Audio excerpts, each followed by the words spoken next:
আজকের যে সূরাটি মশ করানো হবে সেই সূরাটি আমরা ইতিপূর্বে অবগত হয়েছি। পবিত্র কুরআনুল কারীম ফুরকানে হামিদের 30 নম্বর পারার 109 নম্বর সূরা, যে সূরাটি আমরা কম বেশ সবাই নামাজের মধ্যে পাঠ করে থাকি। বিশেষ করে শেষের 10টি সূরা থেকে অন্যতম একটি সূরা সূরাতুল কাফিরুন। ইনশাআল্লাহ আমরা এই সূরাটি মশ করব। এর আগে আমরা এই সূরা সম্পর্কে কিছু কথা জেনে নেব। মহান রব্বুল আলামিন এই সূরাটি খুব বিশেষ করে এটা তাওহীদের বিপরীত। সূরাতুল ইখলাস এবং সূরাতুল কাফিরুন এই দুইটা সূরা হচ্ছে বিপরীতমুখী সূরা। অর্থাৎ যারা তাওহীদ মানে না, রিসালাত মানে না, যারা ইসলামের যে রুকন রয়েছে এগুলো যারা মানে না, অস্বীকার করে, তাদেরকে কাফের বলা। যারা ইসলামকে অস্বীকার করে, আল্লাহকে অস্বীকার করে, রসুলকে অস্বীকার করে, কিতাবকে অস্বীকার করে, অর্থাৎ যেটা আমরা পবিত্র কুরআনুল কারীমের মধ্যে সূরাতুল বাকারা শরীফের মধ্যে রয়েছে 2 নম্বর পারার 5 নম্বর পৃষ্ঠার মধ্যে, ওয়ালাকিন্নাল বিররা মান আমানা বিল্লাহি ওয়াল ইয়াউমিল আখির ওয়াল মালায়েকাতি ওয়াল কিতাবি ওয়ান নাবিয়্যিন। অর্থাৎ ইসলামের যে মৌলিক বিষয়গুলো এইগুলো যারা অস্বীকার করে তাদেরকে কাফের বলা হয়।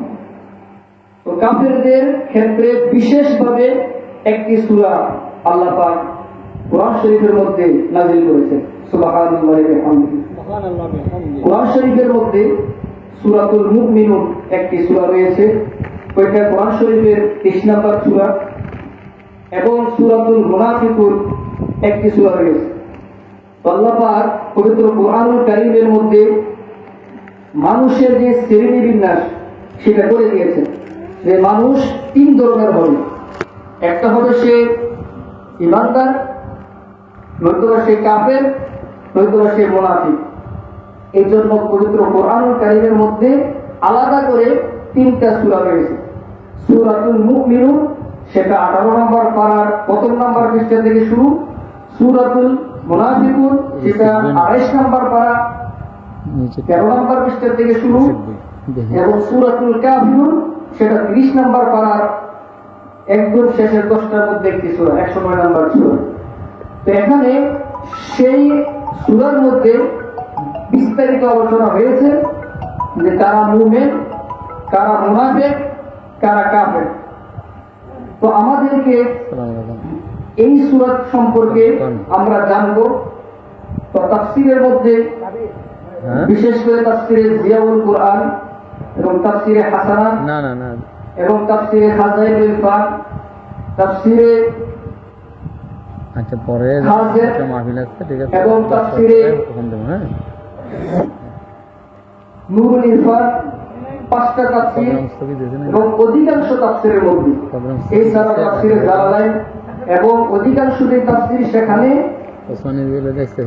আল্লাহ পাক কাফের বলে কাদেরকে বলেছেন সেটার ব্যাপারে বলা হয়েছে। আবু জাহেল, আস ইবনে ওয়াইল, এদের ব্যাপারে বলা হয়েছে যে তারা কাফের, তারা ঈমান আনবে না এবং তারা কাফের অবস্থায় মৃত্যুবরণ করবে। আল্লাহ পাকের অধিকাংশ তাফসীরের মধ্যে রয়েছে যে আল্লাহ পাকের এলেমের মধ্যে রয়েছে যে ওই সমস্ত কাফের যে কাফেররা কাফের অবস্থায় আছে এবং কাফের অবস্থায় সে মৃত্যুবরণ করবে। এই জন্যই আল্লাহ পাক সূরাতুল কাফিরুন নির্দিষ্টভাবে কাফেরদেরকে নির্ধারণ করেছেন। অর্থাৎ তারা জাহান্নামী, তাদের আকীদা হচ্ছে তাওহীদের বিপরীত এবং তারা নিঃসন্দেহে কাফের। তাদের সার্টিফিকেট হিসেবে এই সূরার মধ্যে আল্লাহ পাক নির্ধারণ করেছেন। তো এখানে কাফেরদের অনেক ব্যাপারে কথা বলেছে, বিশেষ করে ইবাদতের ব্যাপারে। মুসলমানদের ঈমানদারদের যে ইবাদত এবং কাফেরদের যে পূজা, মূর্তি পূজা, এটার ব্যাপারে এখানে আলোচনা করা হয়েছে। তো আমি সেই দিকে যাচ্ছি না, আমি মূল কথা বলতে যাচ্ছি যে একজন ইমানদার বান্দা তার অনেকগুলো বৈশিষ্ট্য রয়েছে। অর্থাৎ সে যখন আল্লাহ পাক কোরআন শরীফের শুরুতে বলতেছেন 18 নম্বর পারার যে কদ আফলাহাল মুমিনুন, যারা মুমিন হয়ে গেছে তারা সফল কাম হয়ে গেছে। সুবহানাল্লাহ। এর মধ্যে আল্লাহ পাক এখানে মুমিনদের অনেক গুণ বলেছেন। সেখানের মধ্যে একটা গুণ হচ্ছে তারা নামাজ যখন পড়বে বিনয়ের সাথে নামাজ পড়বে দিয়েছিলেন কি লাগে? এবং তারা অযথা কথাবার্তা বলবে না। ওয়াল্লাযীনা হুম আনিল লাগবি মুরিদুন, তারা যখন কথা বলবে অযথা কথা বলবে না, তারা সঠিক কথা বলবে, তারা কথা বলতে সত্য কথা বলবে, তারা আমানত আচ্ছা, সংযত করবে, নামাজের প্রতি যত্নবান হবে। এটা হচ্ছে ইমানদারদের বৈশিষ্ট্য। কাফেরদের বৈশিষ্ট্য কি? তারা তৌহিদ মানবে না, আল্লাহকে মানবে না, রসুলকে মানবে না, রসুলের সামনে বেয়াদবি করবে। আমরা বিশ্বের মধ্যে এখন দেখতেছি যত কাফের, ইহুদি, খ্রিস্টান, বিভিন্ন ভিন্ন ধর্মের যারা রয়েছে তারা ইসলামকে নিয়ে কটূক্তি করতেছে, ইসলামের রসুলকে নিয়ে তারা ব্যঙ্গ করতেছে, ইসলামের ধর্মকে নিয়ে তারা হাসি ঠাট্টা এগুলো করতেছে। তো এইগুলো হচ্ছে কাফেরদের স্বভাব। এর মধ্যে আরেকটা আছে মুনাফিক। মুনাফিকরা হচ্ছে এমন যারা কাফের চিন্তার নিকৃষ্ট। তারা যেমন সূরাতুল বাকারার মধ্যে আল্লাহ পাক মুনাফিকদের 13টি গুণের কথা আলোচনা করেছেন। ইমানদারদের বলেছেন মাত্র 3টা আয়াত, কাফেরদের বেলায় বলেছেন 2টা আয়াত, কিন্তু মুনাফিকদের জন্য বলেছেন 13টি আয়াত। অর্থাৎ মুনাফিক এত খারাপ যারা ইসলামকে ধারণ করবে কিন্তু অন্তরের মধ্যে কুফরি রাখবে। তো যারা মুনাফিক তাদের ব্যাপারে আল্লাহ পাক সূরাতুল মুনাফিকের মধ্যে বলেছেন যে তারা যখন আসবে তারা আপনাকে এসে আপনার কাছে যে কথা বলবে এগুলো তারা বানোয়াটি কথা বলবে। ওয়াল্লাহু ইয়াশহাদু ইন্নাহুম লাকাযিবুন, আল্লাহ পাক বলতেছেন আমি সাক্ষ্য দিচ্ছি যারা মুনাফিক তারা যখন কথা বলবে শুধু মিথ্যা কথাই বলবে। নাউযুবিল্লাহ। এই জন্য সমাজের মধ্যে অনেক মুনাফিক আছে। আল্লাহ রাসূল সাল্লাল্লাহু আলাইহি সাল্লাম হাদিসে পাকের মধ্যে বলেছেন, এটা তিরমিজি শরীফের হাদিস, যে আল্লাহ রাসূল সাল্লাল্লাহু আলাইহি সাল্লাম ইরশাদ করেন যে আমার উম্মতের মধ্যে 73টা দল হবে। বনি ইসরাঈল ওইখানে হয়েছে 72টা দল। আল্লাহ রাসূল সাল্লাল্লাহু আলাইহি সাল্লাম বললেন ওয়া তাফতারিকু উম্মতি 73 বিল্লাহ, অচিরেই আমার উম্মতের মধ্যে 73টা দল হবে। তো 73টা দলের মধ্যে 72টা দল কুল্লুহুম ফিন্নার ইল্লা মিল্লাতা ওয়াহিদা, একটি দল ছাড়া, আর সেই দল হচ্ছে আহলে সুন্নাত ওয়াল জামাআত। অর্থাৎ 72টা দল হবে মুনাফিক। প্রত্যেকটা দলের মধ্যে আলেম থাকবে, প্রত্যেকটা দলের মধ্যে মসজিদ থাকবে, প্রত্যেকটা দলের মধ্যে ইসলামের যাবতীয় কার্যাবলী থাকবে, কিন্তু তাদের যে মহামূল্যবান সম্পদ ঈমান সেটা থাকবে না। এই জন্য আল্লাহ পাক কোরআন শরীফের মধ্যে 3টা সূরা নির্দিষ্টভাবে করে আমাদেরকে জানিয়ে দিয়েছেন যে 3 কিসিমের মানুষ হবে। এই 3 কিসিমের মানুষ থেকে তোমাদেরকে যেটা সঠিক অর্থাৎ মুমিনুন ইমানদার যে গুণ বৈশিষ্ট্য সেটা তোমরা অর্জন করবে, আর বাকিগুলো থেকে তোমরা মাহফুজ থাকবে, হেফাজত করবে। আমি আমার কথা দীর্ঘায়িত না করে আমি আজকে আমার নির্ধারিত সূরা মক্স শুরু করে দিচ্ছি। আপনারা জানেন আমরা সূরাতুল ফিল থেকে মক্স শুরু করেছিলাম।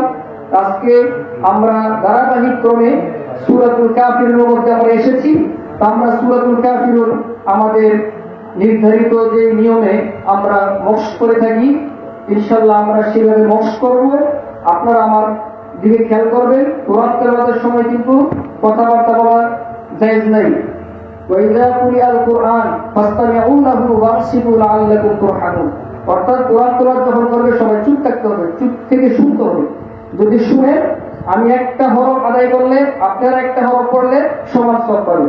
সুবহানাল্লাহ। কিন্তু যখন আমাদেরকে মক্স করানো হবে অর্থাৎ শিখানো হবে, পড়ানো হবে, তখন আমরা কোরআন শরীফের মধ্যে আমরা যে উচ্চারণটা বুঝি না এটা আমরা জিজ্ঞেস করতে পারবো, একটা বারবার পড়তে পারবো, বারবার বলতে পারবো।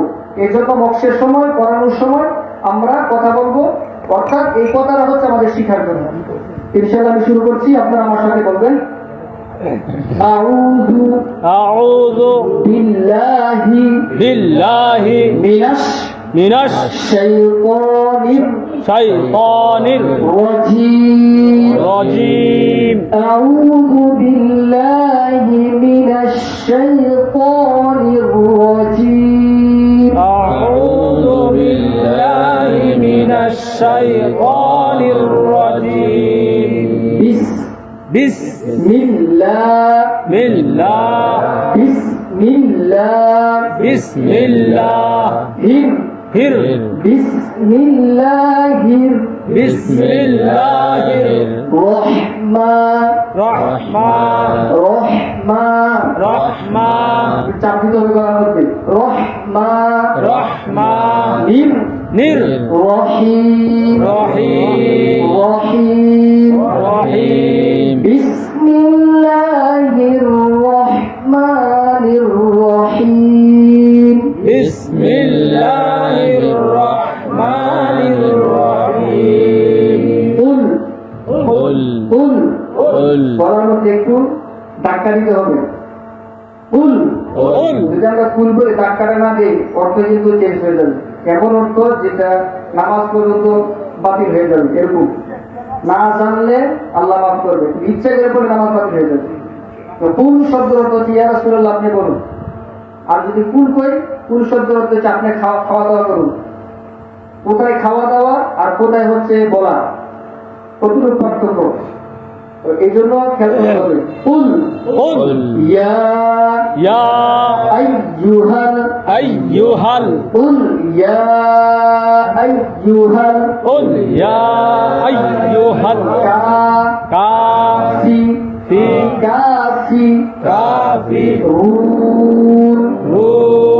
قل يا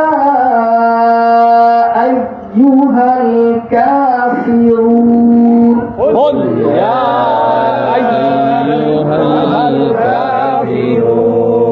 ইয়ার মধ্যে তিনালির টান হবে, আমরা টানটা খেয়াল করবো.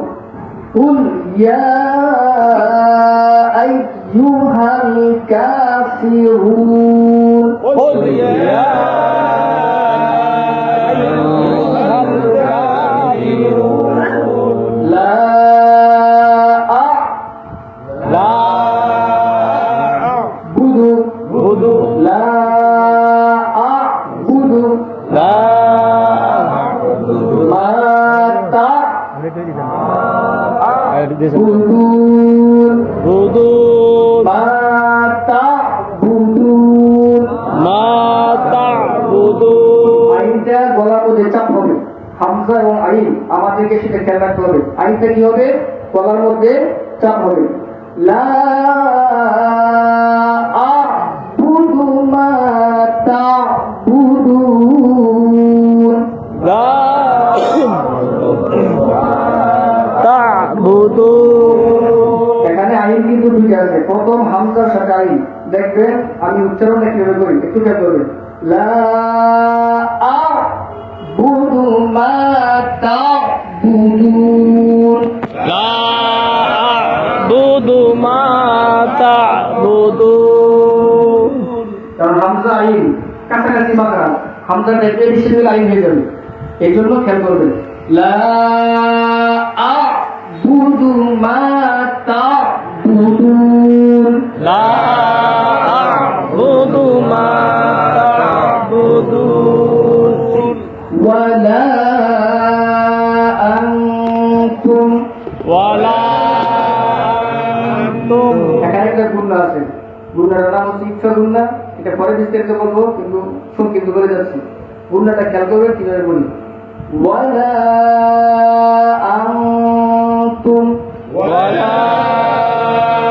أنتم. গুণাটা উচ্চারণ হয় নাকের বাঁশি থেকে. আমাদের নাকটা কিন্তু বাঁশির মতো. আমরা যে কোরআন তেলাওয়াত করি এটাকে উত্তম সুরে, সুন্দর ভঙ্গিতে, সুন্দরভাবে তাসবিহ অনুযায়ী আপনি যখন তেলাওয়াত করবেন, এটার উচ্চারণ তেলাওয়াত এত মাধুর্যপূর্ণতা হবে, মানে আপনি এমনি বিমোহিত হয়ে যাবেন. এই জন্য কোরআন তেলাওয়াত শুনে অনেক কাফের সাথে সাথে মুসলমান হয়ে গেছে. সুবহানাল্লাহ। রাসূল পাক সাল্লাল্লাহু আলাইহি ওয়াসাল্লাম যখন কোরআন তেলাওয়াত করতেন, অনেক কাফের কোরআন তেলাওয়াত শোনার জন্য বিভিন্নভাবে তারা রাসূলের কোরআন তেলাওয়াত শুনতে রাত্রে গভীরে আল্লাহ রাসূলের ঘরের মধ্যে চলে আসতেন, কোনায় কোনায় থাকতেন। কোরআন তেলাওয়াত এত সুন্দর, এত মধুর। আমাদেরকে খেয়াল করতে হবে, তাসবিহ অনুযায়ী যখন আমরা পড়ব, তখন কোরআন তেলাওয়াতের এই নাকের মধ্যে আমরা সেই গুণগানটা যখন করবো, একটা সৌন্দর্যের মধ্যে চলে আসবে। ওয়ালা আনতুম আবিদুনা ওয়ালা আনতুম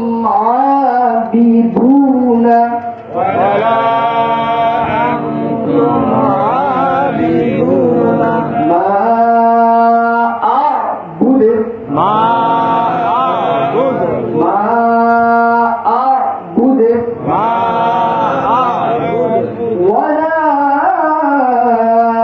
আনতুম আবিদুনা মা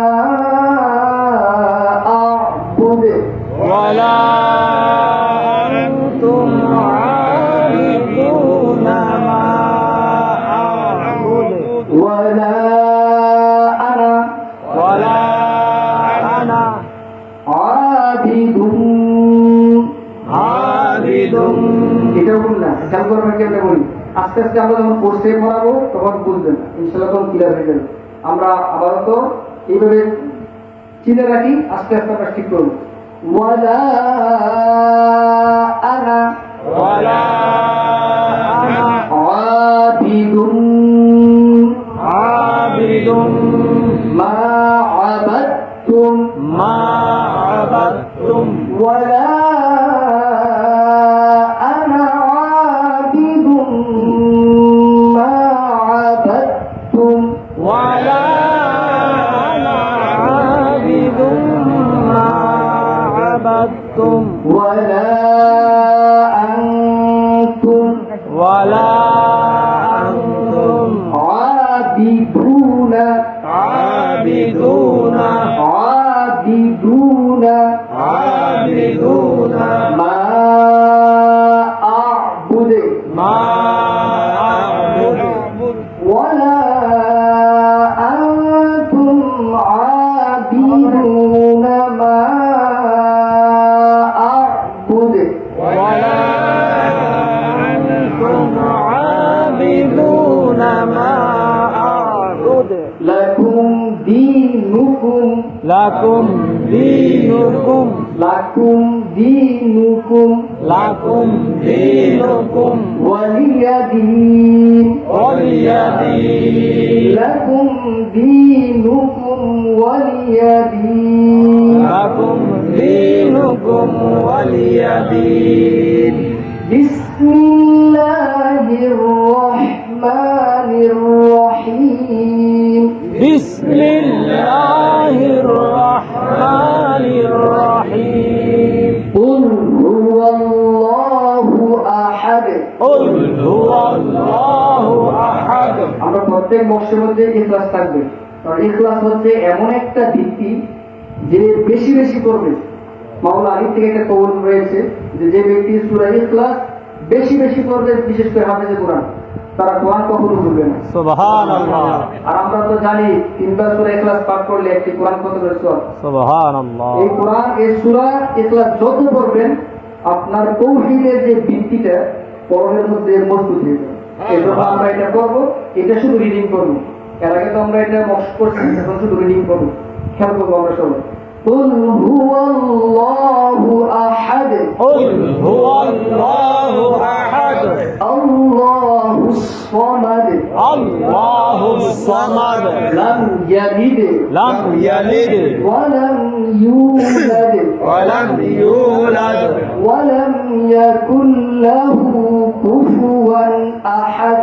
ওয়া লাম ইয়াকুল লাহু কুফুয়ান আহাদ।